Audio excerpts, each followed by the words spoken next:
I love learning about leadership, and there's no better person to have on than Major General Malcolm B. Frost. 36 years of leadership experience in the U.S. Army and business. As senior advisor and faculty member with their leadership, he conducts leadership development programs, executive coaching, and keynotes for corporate America. And Malcolm, I love this from your personal leadership philosophy. Leadership is not about being in the spotlight and under the stadium lights. It is about being the person everyone turns to in the locker room. Leadership during times of success is easy.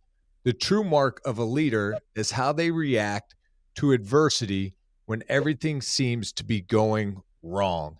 And I'm sure you faced a ton of things in your career, so I'm fired up to hear it. But thanks for coming on, brother. No, thanks for having me, Bruce. It's my pleasure. I can't wait to hear some of these stories you've led through crisis, how not to micromanage. So we'll dive into all that and we'll get this podcast rolling. All right. Hey, I'm Bruce Gradkowski, founder of the Alpha 5 Method. We're going to be talking to some of my friends, former NFL players, other high achievers, entrepreneurs, people that have beat cancer. Those are the kind of people you're going to be hearing from on the Alpha 5 Method podcast. Well, thanks, brother. You had to go through a little of the intro of it, the nice and fancy. But man, so many stories that you've been a part of. I'm reading all these articles. I just, there's so much I can learn from you. And I've already learned, talking to you a few times and going through all your stuff. But, just thinking where to start. But what are some of the key things for you in your life right now? I know you talk about your 3 F's. Yeah. So Bruce, first off, thanks again for having me. And, it's really my honor and privilege to be with you and to share anything, because I'll tell you what, I believe that every one of us, we're learners and we're leaders and mentors. And every day I'm learning. So I know I'm going to learn from you, learn from each other so we can all get better going forward. I guess I will start off with my life philosophy, and that's borne out over a long time. I call it my 3 F's. And, I joke with people, it's not my last name. It's not Frost. It's, it's family first, right? And it's easy to go through life because life's a journey of moments. And so I like to snap mine into those 3. Always keep in touch with the first, which is family. Whatever you call family, it could be family you grew up with, family you marry into, blood family. It could be friends who are family, or an organization or team that's family. And you really have to pay attention to that. And you don't want to lose that as you go through life. And those moments are super important. The next F, the second one, is faith. And faith, it can be spiritual, does not have to be spiritual. It's whatever you believe in that's kind of bigger than yourself. For me, it is the institutions of our nation. I mean, folks have said this before. It's not kind of my joke or saying, but we have the worst form of government on earth, except for every other one. I mean, we are an imperfect union. We are learning every day. But I believe in the institutions and the foundations of this government, our executive branch, legislative, judicial, and what the ideals this nation was founded on. So for me, the U.S. Constitution, understanding that and having faith in this nation and our people, for me, is big. And I do have faith in a lot of other things as well. And then the third F, which a lot of people probably would not guess, is fulfillment. And that comes from the sense of self-worth or sense of accomplishment that comes from serving something greater than yourself. For me, quite frankly, and this goes back to team and team ball, having grew up playing soccer, or the original football, the beautiful game. And growing up and doing that allowed me, really facilitated and got me into the United States Military Academy in West Point and playing D1 soccer. And there I was able to join the United States Army. And if you think all the way back to World War I, World War II, Vietnam, Korea, the last 20 years, 25 years, 9/11, I feel blessed to have served on the greatest team on earth, in my opinion, that's done more for our way of life, the Constitution, our people. And oh, by the way, not just that, but humankind. So for me, having served on that, I am fulfilled in my life, my first 31 years in the Army. And now I'm looking for other things and other causes, and I have those.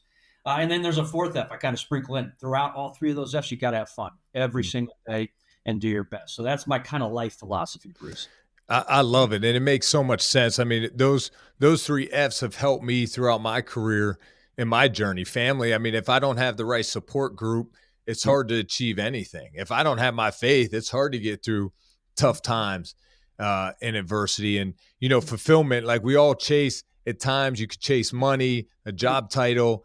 But at the end of the day, I love what you just said too about what fulfillment is serving something bigger than yourself. And I was going to even add another F for you if you want at some point. And is it fitness? I mean, I'm reading on some of this stuff, and it's amazing to see what you've done. Yeah, I'm had an old boss who used to say, physical fitness is the cornerstone to combat readiness, and that's true because I was a United States infantryman, kind of a ground soldier, so to speak. But I think physical fitness is the cornerstone to holistic fitness.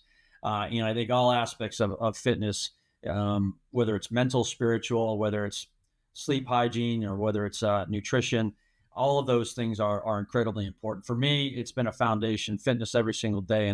And frankly, I'm glad you brought that up because that's one of the things that I was in charge of holistic health and fitness for the United States Army and rolling out the first new fitness test in 40 years.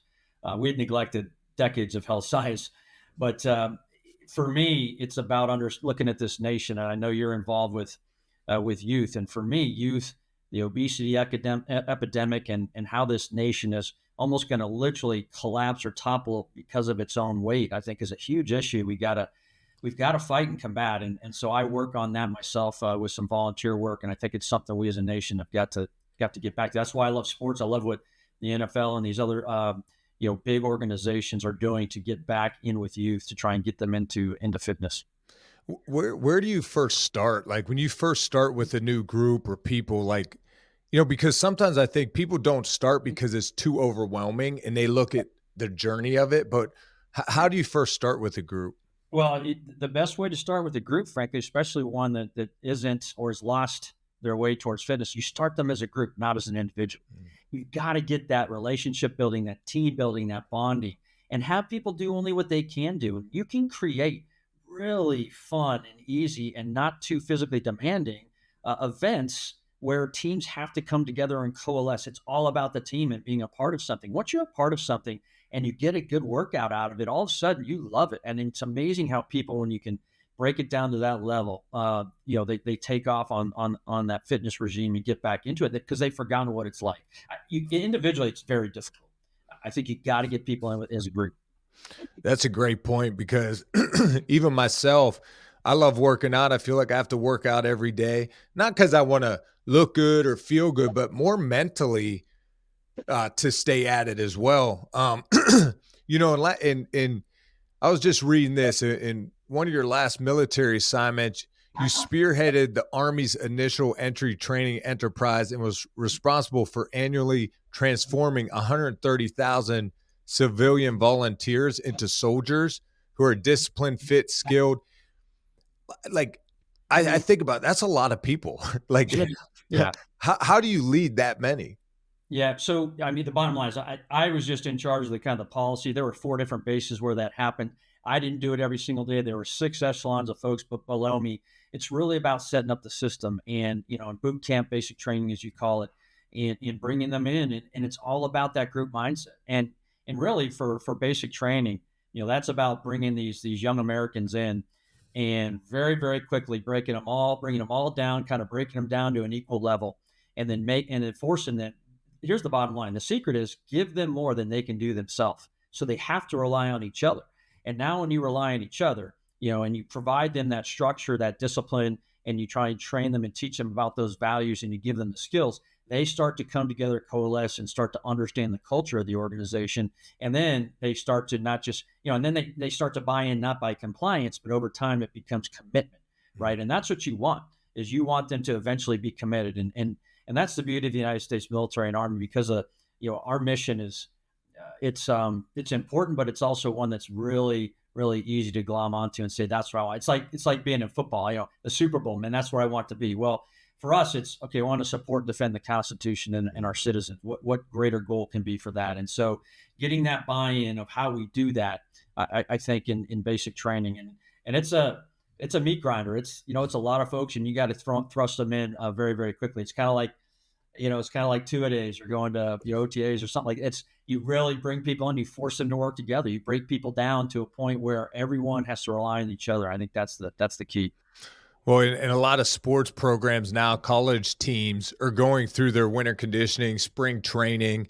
And like you just said, like that group training, that competitive environment, Yeah. competing against one another helps Mhm. you. Like now, these days, what is your training regimen? Like what's a workout for you? Are you running like 3 miles, a million push-ups? Like what's Yeah, so I mean, I'm a little bit older, so I gotta be careful on how much I run. I won't get into the number of and type of surgeries I've had because I mean, there's a lot of folks that have gone through that as well. But I'm in the gym every day for a good hour and a half. I do a combination of kind of what I would call weights and CrossFit, and then I sprinkle in some cardio and vary that cardio over time. But I like to not just do that. I like to do other things. I like to go skiing. I love to go hiking, get out on the golf course or other methods of fitness as well, swimming, etc. So I vary. I think that's the key is not doing this. I have my core routine that I do.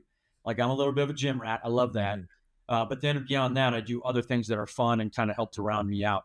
And what I found out is, in the Army, we tested ourselves on push-ups, sit-ups, and 2 mile run. So what do you train to? What do you do for that? You do push-ups, sit-ups, and 2 Right. mile run. Yeah, and we neglected the interior and the posterior of our body, right, and our lower body. And so now that's why the new fitness test is 6 events, and it's a smoker. I mean, it's 3 repetition max strength deadlift, and then 2 minutes rest, and you do hand release push-ups. You do a overhead toss at 10-pound medicine ball, 250-meter sprint drag carry with kettlebells and sled drags. Just kind of CrossFit esque, and then there's a plank and then a 2 mile run. And so it really gets all 12, 11 of the 12, excuse me, 12 of the, or 11 of the 12 components of fitness, the last one being body weight. So it hits all of them. So now it's more comprehensive.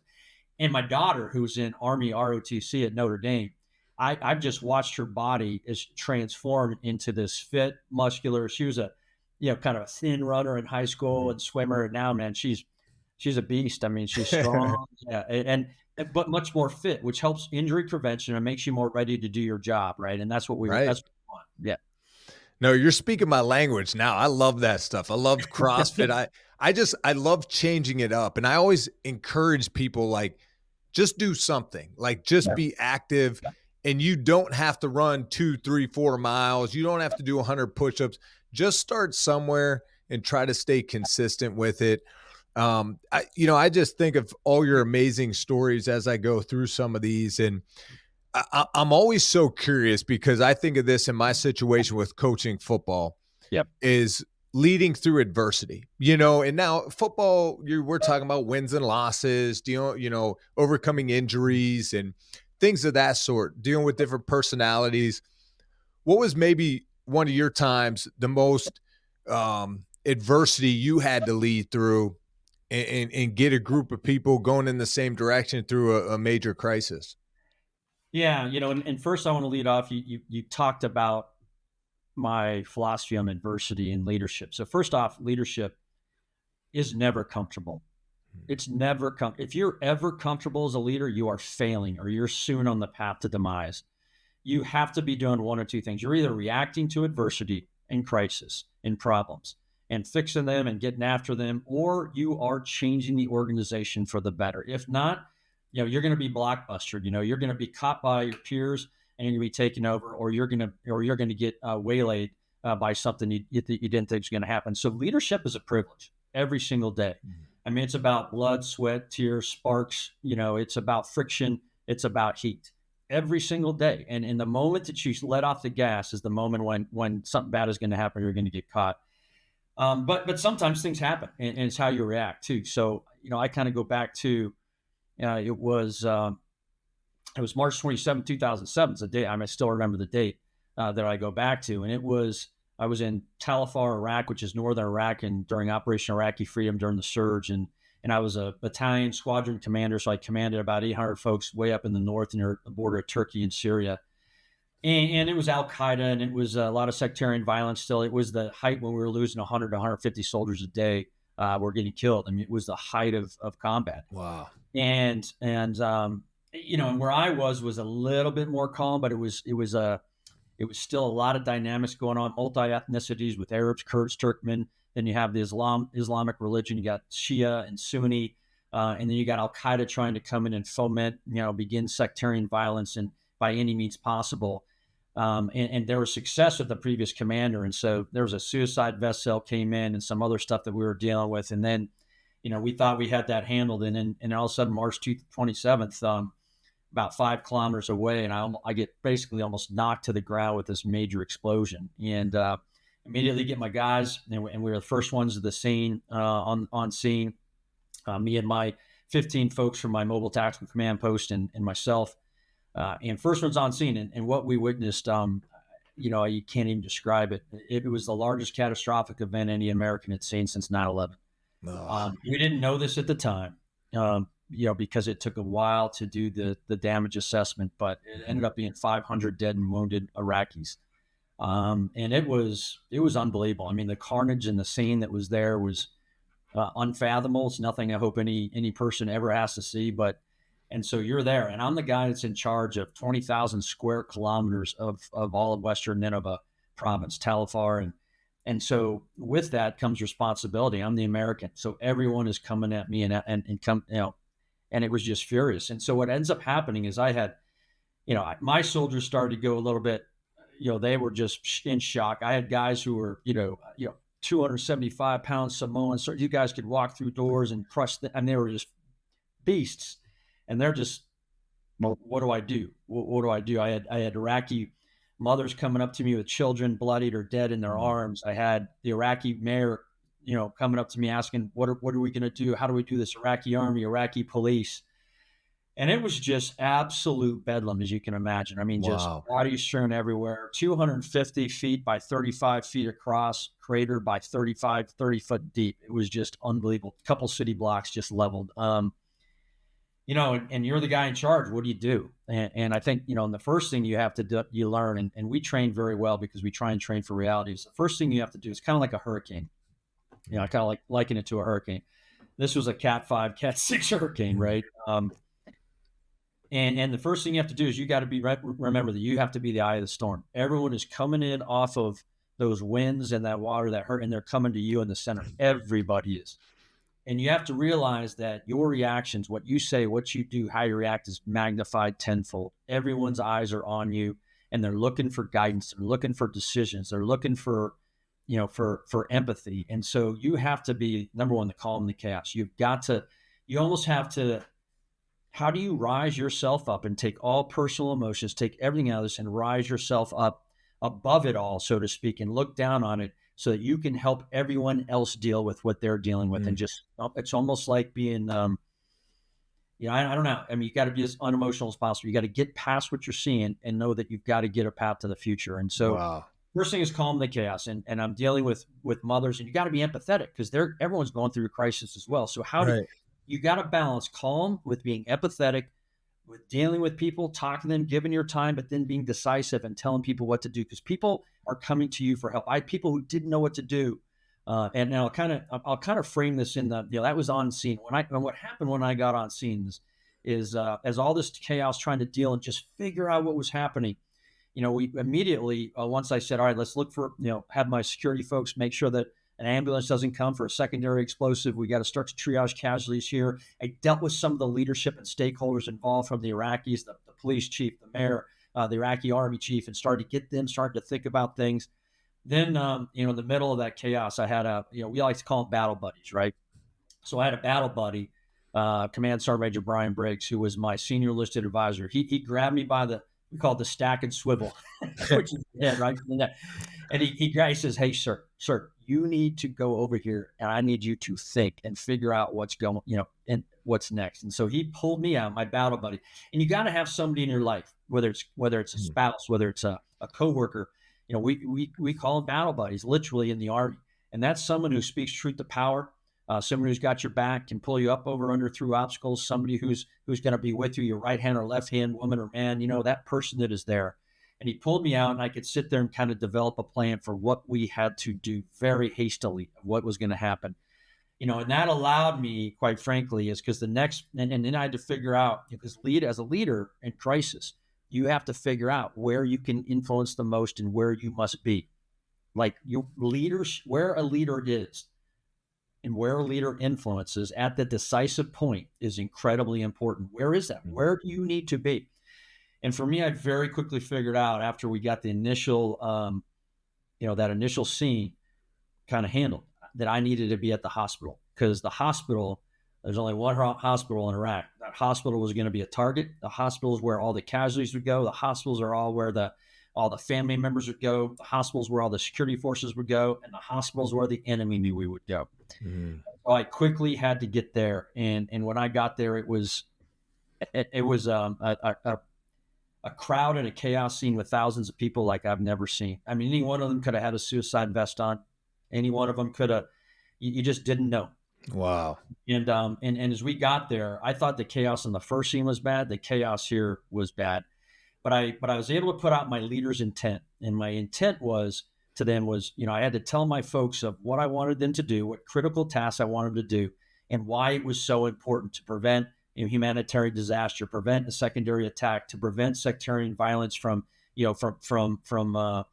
getting sparked from this incident. And I remember just a few things when I got there. I mean, we're on a soccer pitch right outside the hospital, and that's where all the casualties are being brought in. And I remember Sergeant T came in and said, "Sir, what do I do?" And I had to have him. I said, "Hey, Sergeant, all right, brother, this is what I need you to do." And there were probably at least 100 casualties, right next to us. And he looks at me and says, "Hey, what do I do?" I said, "Sergeant, this is what I need you to do. I need you to go, to this point and that point and that point. I need you to put the security perimeter, look for ambulances, look for vehicles come in and stop them, because I am worried about a secondary attack." He's like, "Got it, boss." He just wanted to know, in this chaos and carnage, and he didn't know what to do. He needed someone to give him a decisive, like, said, "Hey, I got it. I know this sucks. It's hard. This is what I need you to do. Go." And you put him on task. You put him on a task and go. My Doc Moultrie, my PA, physician's assistant, my surgeon, my full-fledged doctor actually went catatonic, and kind of went into fetal position and didn't know how to handle what was going on. And that's how this is the effect this had on folks. I couldn't imagine. I mean, you're seeing, like you just said, kids, families, loved ones. So like my brain can't even wrap around, like, to be able to take myself out of it, process, and tell someone else what to do in those moments. Is it more important to be decisive rather than like trying to make the perfect decision at the moment? Yeah. So listen, we always say a 70% plan executed violently, and I don't mean violence as in, but like aggressively, assertively, is better than 100% solution late, right? But so it was this balance. Like I had my PA was triaging casualties, and he looks up at me. I could tell he's overwhelmed. And sometimes you got to take a burden off your folks. I looked at my doc. I said, "Doc, you triage them." I said, "In the ones that were in the litter urgent, possibly expected to die side," I said, "you just triage them. You treat the people in these three categories." I said, "I will determine who lives and dies. That's not your decision, Doc. I need you to treat that." So the burden's lifted. Wow. And he could do his job, right? And so how do you, take a burden off your folks, make a decision that's more than that they want to make, allow them to focus on the task. My medical platoon leader didn't know what to do. I had him set up the landing zone for the helicopters to come in for evacuation. "Oh, I got it. We got to evacuate some folks. How do we do that?" The Iraqi mayor, my partner, I said, "I need you to call the Kurds, see if they can get some ambulances." There was only one doctor in that hospital. Wow. So we had to pull ambulances from the Kurdish region to come down. And so how do you think deep of what has to happen, and then be empathetic and understand what your people are going through and other people, and then try and give them something to do that helps with that overarching plan? It was a lot. It was a lot. And what I found out in crisis, this was only the beginning. That was the worst 3 months of my life after that, dealing with the after effects. Wow. Well, and I just listening to your story, my mind sometimes goes to you're leading everyone and you're trying to help them, give them a vision, guidance, give them a plan. But then how do you recoup the energy you need to be the leader you have to be? Because sometimes too, it's like, I joke with like our priest at school or pastor I know, I'm like, anytime someone sees someone in that position or leader, Yeah. boom, you just throw up all your information on them because you think they can help you. But those leaders, how do you recruit your energy to be the best you could be? So like in those moments, Yeah. like how do you get back to yourself? Who do you have to lean on during those moments? Yeah, so there's lots of folks that I have to lean on. I mean, in the Army, we have a chaplain you can lean on, my battle buddy, my command sergeant major. There are peers and bosses, but when you're in that moment, I think the more important piece is not only having those outlets, but how do you kind of refocus and refresh, and we call them tactical pauses, right? Mm. So and what you have to do as a leader is you have to plan for yourself. You can have a tactical pause in the middle of a crisis. That's what my sergeant major, he pulled me out so I could pause, come in, think about what needed to happen, right? But as you go through life and as you go through a job or being a coach or whatever, every single week I plan time in there for myself to sit and to think and recoup. In combat, the 4-star general in charge, I was a lieutenant colonel, like I was 5 levels below him. He made every leader all the way down every week. We're 7 days, 24/7 in combat. Take 4 hours, half a day, 1 day a week, and do nothing but get away, to do something else, to refresh, to refocus, do some reading, go to the gym, whatever it is that got you kind of re-energized and take yourself away from the battlefield, right? In this case, in whatever your job is. And so it's tough. I mean, it's a burden. I mean, there's a couple of interviews that if you really hunt for them out there, you can see I'm a crispy critter, man. I'm like, it's like 2 days, 2.5 days. I'm up for 2.5 days. I'm doing an interview with the Pentagon Press. I'm like, I look, it sounds so horrible, man, because you got to be able to grind it through. But in order to grind it through, to have that stamina, you have to be physically fit. Mm. It goes back to fitness, man. Your Mm. individual fitness. If you are not fit as a leader physically and mentally, then you are going to fail your team. And Mm. so it's just not about you as a leader. It is. I want to feel good, but I'm not feeling good just for myself. I'm feeling good because my team is going to be reliant on me. I have to be at my best. That's why it's so important. Too many folks who aren't physically fit or mentally fit, they just can't handle it. They don't have the stamina. They don't have the physical or mental stamina to deal with it. And That's so that's part of it, man. It's all of that in there. You got to have people to go to, processes, and you got to take care of yourself. Well, that's such a good point. And I joke with my wife, like, when you're flying on an airplane and they give you the all the spiel before you take off and, put your mask on first before you have help someone else. I tell my wife that about my workouts. I said, I need this workout so I can be the best Yeah. for the kids at home and be the best for the family. I just, that rejuvenates me. And that's why I can't emphasize enough or encourage people enough to get active, to be active, because not only, I'm not even talking the physical benefits you'll see, the confidence you build within yourself, the mental confidence you get, the mental toughness, and all those things just from getting in shape. And it doesn't take a lot of time. People think it can be 30 or 45 minutes. You don't Right. have to do, a 2-hour workout like I do because I love it and I've got the time now, right? But Right. and that's why do you think the Army, we do physical training called PT, not physical therapy, PT, Mm. physical training every morning at 6 a.m., 6:30 for an hour and a half. It's the first thing we do during the day. That's why they say, we get more done before 9 a.m. than most people do all day, because first thing we do is physical training and physical fitness because that sets the tone for the entire day. Yeah, Now, yeah, and there's no excuse. 30 minutes is all you need, man. That will do it for you. no, you're right. And another key question I just always have on my mind, right? Like leading through crisis we talked about, but also like what happens when you're a leader and you're trying to lead someone, help someone that doesn't want to be led? Yeah. How do you approach those situations? Yeah. So, I guess I need to understand somebody who doesn't want to be led. I guess maybe they're not motivated. Maybe they're Yeah. not in line, or maybe they have their own agenda. Like how do because I believe like coaching football as well is you can't treat everyone the same, right? We're all different. We all tick differently. We all have different whys. Yep. But so that's kind of like my approach sometimes is like, I'm not going to handle this player how I handle that player because Yeah. it's just not fair to them. I might have to communicate to this one differently. I might have to do something different with the other one. Yeah. So for me, when I'm dealing with people, because again, I've counseled and led, hundreds of people, and everyone is different, as you said. But I think it's about understanding. After you kind of lay down the understanding of what the vision is, where we're trying to go, and all that. How do you handle each individual differently? How do you motivate them? Mm. Yeah, I think it's understanding. So I have kind of 12 questions. So I call it my 4x3. All right. So I try and keep things in threes. I do 4x3. But so the first, I ask them questions. I'll talk to them. Too many people want to be, I'm a leader. I'm telling you. Oh, No one that's wants to good. be, yeah, no one wants to be told, hey, Bruce, let me tell you how you suck Mm. worse, how you suck. You're like, well, Right. come on, man. I mean, boomer generation doesn't want that, much less, Gen Z or Gen Alpha, right? So, Right.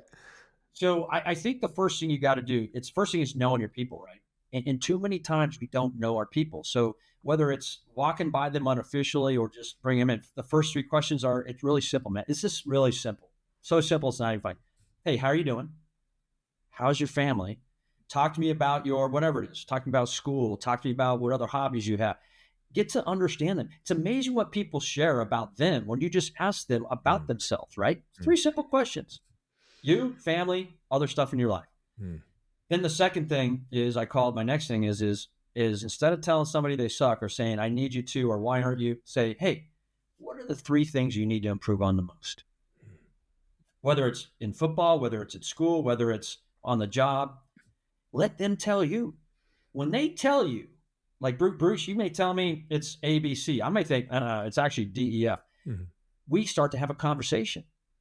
Well, tell me why you think that. Well, what about this? Did you think about that? Now, how do you see me? Not as telling you you suck, but as mentoring and coaching and mm. trying to help. And it's amazing what you learn about people when they, through the lens of how they see themselves, right? And you can help them and hopefully help them see themselves better. Listen, not everyone is trainable, right? But you can start to get a better idea. Next is my next three, really, really hard. Not really. What are your three biggest strengths? Tell me what those are. Same conversation. And here's the one. So that's 3, 6, 9. My last three. These are the big ones, right? This is where I think people always forget about. Hey, man, where do you see yourself in a year, in 2 years, in 5 years, or whatever? You pick the three temporal Mm. horizons. But hey, man, you're out here playing. Where do you see yourself in football in a year? Hey, where do you see yourself in life in like 4 years? How can I help you get there? Where do you want to be? When people start to tell you their vision of themselves, because you ask them, you're going to learn a hell of a lot about them. Mm. Hey, maybe football. Oh, really? You want to do that? Then maybe you want to play basketball, or maybe you want to play the piano. You love to, I don't know. But until I ask you where you see yourself, how can I help you get there? I love that. I love that because everything you just stated, you're coming across as genuine. You're trying to build trust. You're building a Yes. relationship with someone. And sometimes that gets lost. I mean, football, we're so focused on the X's and O's, winning and Yep. losing, and the workouts we have to do, the practice plan. But you can only push someone as far as the level of trust you have with one another. So if I don't build trust with you and I Yep. try to correct you on a play or you're not going to hear it and accept it as you should. Yeah, so it's funny. So you're looking at those X's and O's back there. I'm looking at them in the blackboard behind you, right? And so here's what so everyone, so I would take each of those O's or each of the X's, and I would cut the O into quadrants or put in each of the gaps in the X. Those three questions apply to every one of those X's and each quadrant of those O's, right? And how are you thinking about that? They're not X's and O's. Those are people and Mm, individuals who each have those different strengths and weaknesses and see them. And so, how do you learn more about them? For me, the foundational aspects of being a good leader, you've said two words that are vital, and the third one is implied in what you said. Relationships. You build relationships. You have to have relationships. You build that through communication. And once you have relationships with people and you communicate with them well, then over time you build this thing called trust, right? mm, And trust is not a one-way street. Trust is a two-way street. It has to be a two-way street. And not only that, what you have to realize as a leader is when you want to trust somebody in a crisis, you either have that trust bank full or you don't. Trust cannot be surged. You mm, either have it or you don't. It's too late. And so you have to build up that bank of trust credits over time. And I like to call it you build to what you have with every individual in your life, a trust point, where depending on the level of thing or responsibility or importance, Do you have a level of trust where you both implicitly trust each other and can move out separately, and you know that you can trust that other person? For us in combat in the Army, I had life and death, instantaneous, 1 second trust points with folks where I knew what I did, whatever I did, their lives are in the balance. Whatever they did, my life was in the balance. That's the Mhm. ultimate trust point. So, what is your trust point that you have built with those X's and O's, right? Through that relationship building you talked about. And I think those 12 questions authentically over time helps you to build that trust. That's awesome. That's so much good stuff. So many good nuggets. I want to read a few things. Before we go, I want you to leave a few things for our listeners, but I'm going to read a few things from your thoughts on leadership and organizational management, that you have here. Leadership is the art of how you react to adversity and balance intent, guidance, and climate over time. Yeah. I thought that was awesome. Another one: think strategically, have a clear vision, and be a high definition leader. Yeah. And so we are used to as leaders, we have this term in the Army that, and it's in business too. It's called VUCA, right? We're all dealing with a VUCA environment. It's volatile, uncertain, complex, and ambiguous. The way you attack VUCA is leaders provide vision. You can't just go from crisis to crisis. You have to have a goal. You have to have a goal and an end state. And you can't tell people how to do things. Tell them why you need it done and what they need to do. Don't tell them the how. Let them develop the how, and then they will give you the agility. They'll show the agility. They'll provide the innovation, the imagination. I mean, I don't care if you're a player or you're an employee. No one likes to be told how to do things. Your kids don't like to be told how. Right. I mean, so tell them the why. Give them the broader purpose so they understand that vision of why you're doing it. Why do we want to? The end state. We want to win the Super Bowl. Okay, well, why do you want to win the Super Bowl? It's about legacy. It's about the organization. It's about entertainment and business. What is the why? Buy into that why.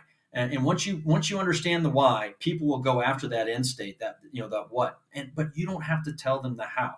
I mean, even in the X's and O's you got drawn up behind you, there's a lot of free play in there for players to figure out that how, right? I mean, there's a framework. You provide them the framework or the lanes of the highway. Let them figure out where they go on the highway, what speed they go on, when and where they turn, which lanes they go on.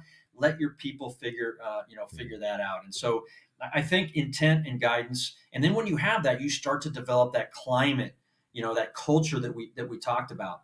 You and I had talked about separately about just really quickly, Yeah. um, you know, when you're 0-5 or 0-6, right? Or when you're down. I mean, when we were getting battered over and over and over in combat, how do you rally your folks, right? And I think you got to do two things.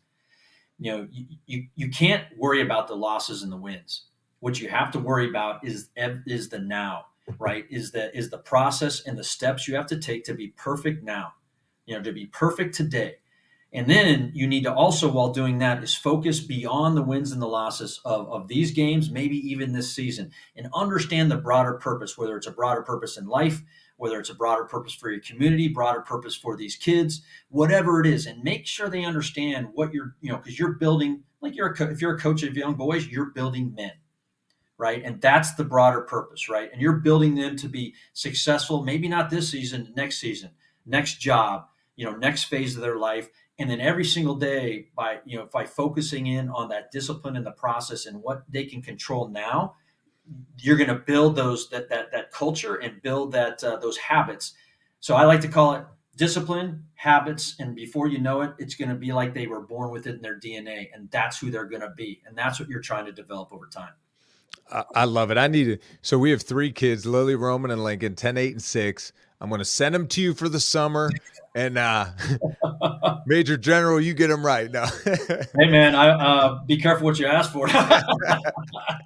But I love those points because that's one major thing I point out to our teams, the ones I'm coaching, is, hey, focus on what we can control Yeah. and fall in love with the process. If you really love the process of what you do, the success and the outcome takes care of itself. But you got to enjoy the process of it. And there's one more ingredient that we've talked about. You gotta love the people you're with, right? And if you know the people you're with, because you built those relationships and you have that trust, then that culture sets in, and you're gonna win. It's gonna happen. There's no doubt in my mind. It's gonna happen. No doubt. Absolutely. Yeah. Major, this is awesome. I mean, so many good nuggets. Talk about fitness, leading through crisis, all of it. Things we can control, building trust and relationships. So Yeah. I really appreciate your time, and thanks again. We're gonna have to do this again because there's a million other stories I had to ask you about, but we could be here all day. Yeah, no, yeah. Thanks, Bruce. I appreciate it, and thanks for having me on the Alpha 5 method. I'm deeply appreciative to give the opportunity to share. I really think passing lessons on is part of where I, and also helping Americans. So here's the other reason I do this, Bruce. Youth, our veterans are huge for me, but it's also trying to bridge this military civilian divide, right? I mean, we have a great respect, support, and appreciation from the American people for the American military. But what we don't have is an understanding of connection to or advocacy for what we do. We're really drifting away from the civilian population, the citizens we serve, a warrior class disconnected from the citizens we serve. And I just want people out there to know that, man, I'm just like you. I am you. I grew up as you. Yeah. And we are the same. Whether it's leadership, whether it's team, trust, relationships, business, and just being an American. And so that's another reason for me. So I really appreciate this opportunity, Bruce. Thank you very much. No, thank you. And where can people find you? Where can they follow you or get in touch if they want? Yeah. So, I mean, I have a website, malcolmfrost.com, and I'm also on, let's see, what am I on? I guess I'm on X, and that's pretty much it. I'm on Instagram. Just trying to stay private, a little bit off social media, but website is there, and I'm on LinkedIn. It's probably the best place to find me as well. So you'll see me there, Malcolm Frost. So much good content. Well, thank you, Malcolm. We appreciate it. Thanks, Bruce. Take care. The Alpha 5 Method podcast is about hearing your story. I want to hear from individuals that have overcame adversity. I want to hear their path and what has helped them achieve greatness. Go to my website now, alpha5method.com, and join the pack.